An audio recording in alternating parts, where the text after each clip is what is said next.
Welcome to my series of short podcasts about the stories of the Tudors. My name's Tony Riches and I'm a historical fiction author from Pembrokeshire in Wales and a specialist in the history of the early Tudors.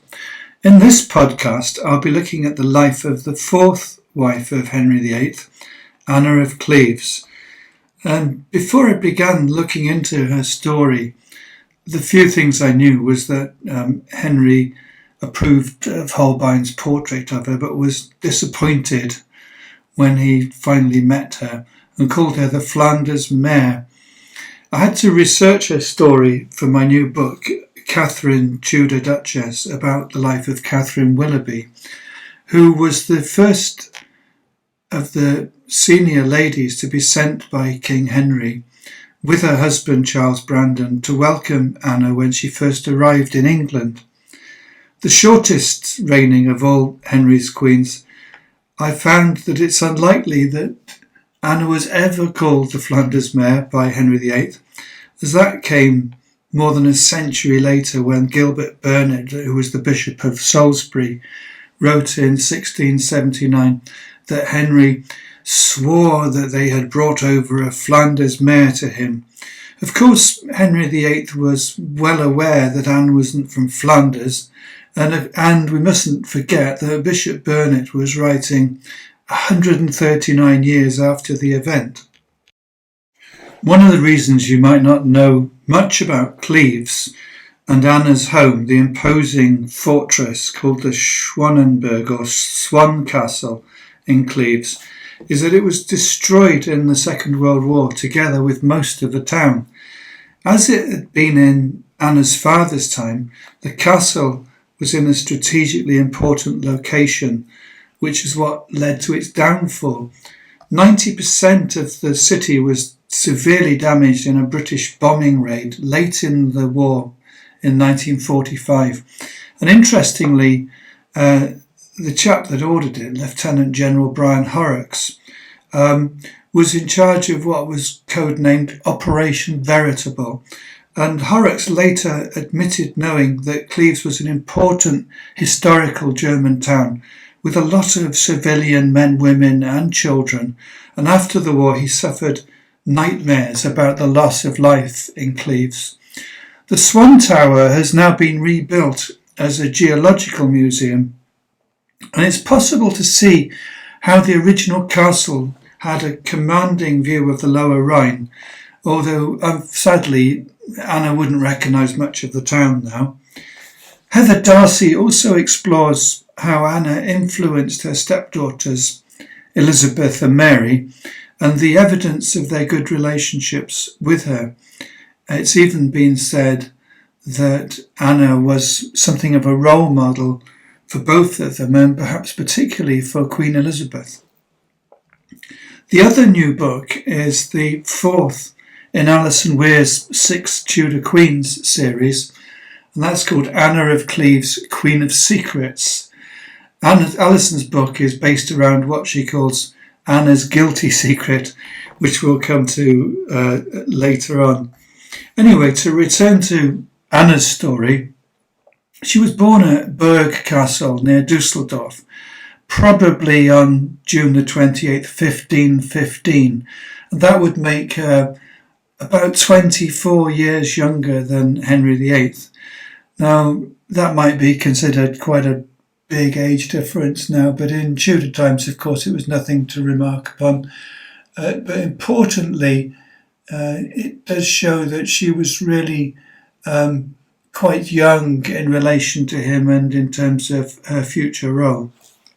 I remember being taught at school that Anne of Cleves was a poor choice of wife for the king, but her father was the Duke of Cleves, who was a powerful and influential man, and her mother was a duchess, which means, of course, that Anne was born a duchess with a place in the succession. So really we could call her Duchess Anna, but we don't.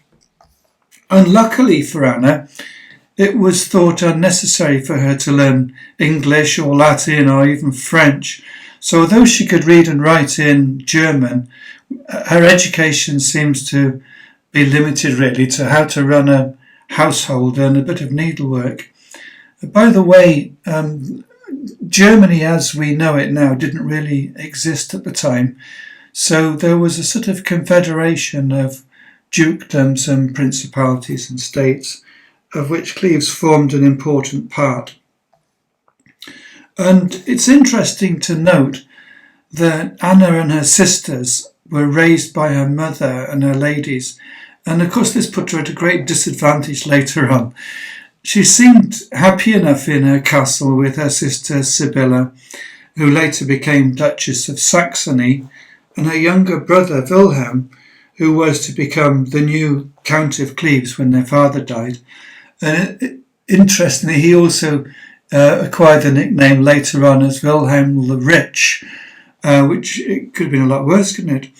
Anna also has a younger sister, Amalia, who Wilhelm kept at his court to look after his 4 children, and sadly she never married. So after Henry VIII's third wife, Jane Seymour, tragically died in 1537, Thomas Cromwell was tasked with finding the king a replacement wife, as well as a suitable husband for his daughter Mary. And it always struck me that Cromwell wasn't a great choice of matchmaker. He would have given you a wry look if you asked about courtly love, as his first considerations would be political, and then religious, and then financial. Anna arrived in England just after Christmas on the 27th of December 1539. Winter wasn't the best time to make the long journey, and she had to make a dozen or so stops on the way, but she was welcomed in Calais by Thomas Seymour and Cromwell's son Gregory, and they reported that they were a bit surprised because she invited them to spend the evening with her playing cards, which wasn't what they expected, and they wondered how the king might react if he found out about it.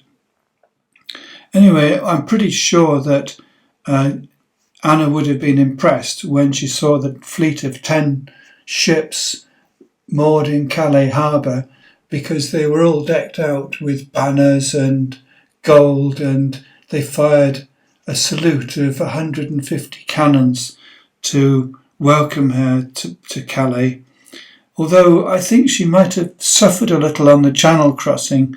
It was a rough winter, and it was probably the first time she'd ever been at sea.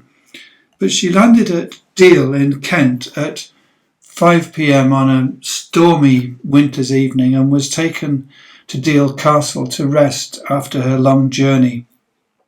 When she got there, she was visited by the Duke of Suffolk, Charles Brandon, and his wife, Katherine Willoughby, and they told her she would meet the king at Greenwich Palace at a formal reception, but she was to be taken by surprise because on New Year's Day 1540, while Anne was resting at Rochester before travelling on to London, an excited Henry VIII turned up.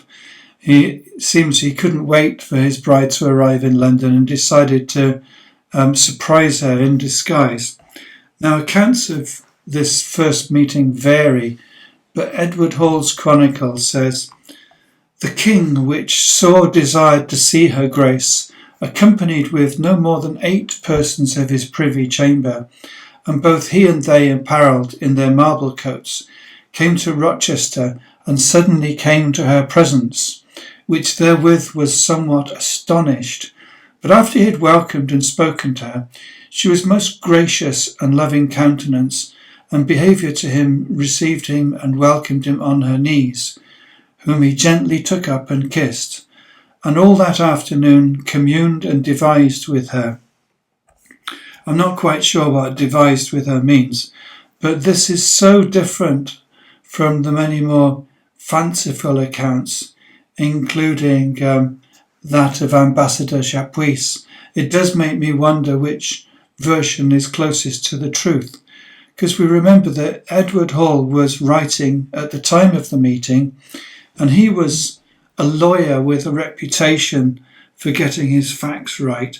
So some of the other accounts, such as that of Chapuis, might have been deliberately making a good story, and it's easy to see how tales of this first meeting might have been embellished with the benefit of hindsight.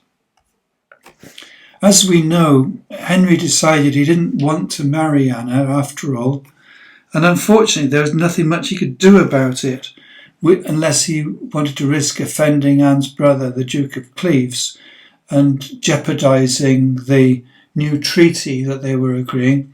So the marriage went ahead, and it's been suggested that King Henry suffered with impotence on his wedding night, and poor Anna, of course, had the blame. But I believe that Henry had been advised that one of the quickest ways to have his new marriage annulled was through non-consummation, which of course is what he did.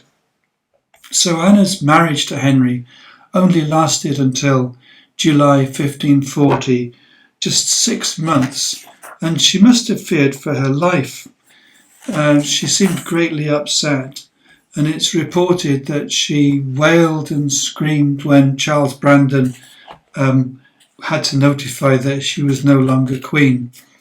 In a letter to Henry from Anna, dated the 11th of July 1540, she says this: "Though it be determined that the pretended matrimony between us is void and of none effect, whereby I neither can nor will repute myself for your Grace's wife, considering this sentence whereunto I stand, and your Majesty's clean and pure living with me, yet it will please you to take me for one of your humble servants, and so determine of me as I may sometimes have the fruition of your most noble presence, which as I shall esteem for a great benefit. So my lords and others of your Majesty's council, now being with me, have put me in comfort thereof, and that your Highness will take me for your sister, for the which I most humbly thank you accordingly." She signed the letter, "Your Majesty's most humble sister and servant, Anna, the daughter of Cleves." Scholars have suggested that these words were drafted, in fact, by Cromwell in an attempt to make amends, but Anna's reward was a generous settlement of £4,000 a year, as well as Hever Castle, which of course was Anne Boleyn's childhood home, as well as the Palace of Richmond, Henry's father's palace, and Bletchingley Manor in Suffolk, which was only 18 miles from London, was the former home of the executed Sir Nicholas Carew. Now, Anna was allowed to continue seeing Henry's children and became known as the King's sister. And the settlement Henry gave Anna made her very rich and one of the foremost ladies at the English court. And of course she owned it all in her own name, which was rare for a Tudor woman. Thomas Cromwell paid for his mistake with his life and was executed without a trial on the 28th of July 1540, at the same time as King Henry VIII was marrying his fifth wife, Katherine Howard, one of the youngest of Anna's ladies-in-waiting and the niece of the powerful Duke of Norfolk, Thomas Howard. I promised to return to Alison Weir's new book on what she calls Anna's guilty secret, because there are old rumours that Anna had a child, and I remember reading Eustace Chapuis, the imperial ambassador, reporting to the emperor on the 11th of December, 2 honest citizens were imprisoned 3 days ago for having said, since the Queen's misbehaviour was published, that the whole thing seemed a judgment of God, for the Lady of Cleves was really the King's wife, and that though the rumour had been purposely spread that the King had no connection with her, the contrary might be asserted, as she was known to have gone away from London in the family way and had been confined last summer, a rumour which has been widely circulated. There is no evidence that she gave birth to any children, Never mind the king's son, I think we would have heard about that if she had. And the argument that Henry could tell when he first saw her that she was already not a virgin was too convenient for me. What I find interesting is that the best part of 500 years later, these stories are still being repeated, and I can't help wondering what Anna would have made of that. Although she was the shortest reigning of all Henry's queens, she outlived them all.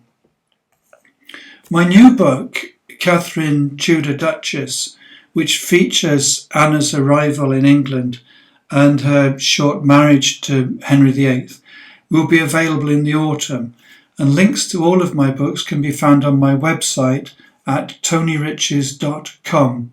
Thank you for listening.